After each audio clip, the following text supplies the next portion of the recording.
going to talk a little bit about a product we've rolled out. It's the same product as we use for our pre-cut wall liners, the white wall liner. As we discussed earlier, those come in 2, 3, 4, and 6 foot rolls in this very same product.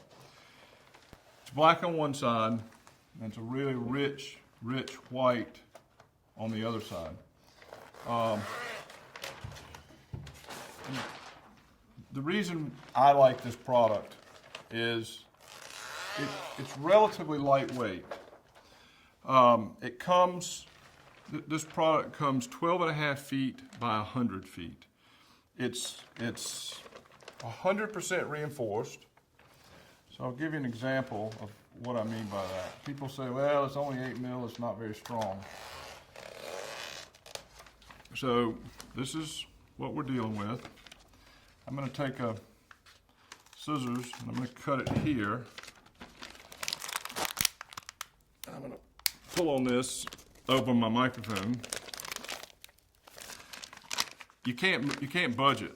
I mean, if I could put this back together properly, it would go back together. So it's a poly tape reinforced.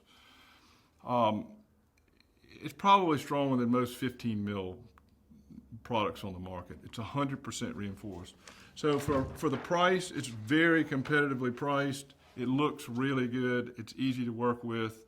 And again, it's more technically designed to withstand a crawl space. So if you have any questions about our 9 mil floor or wall liners, give us a call.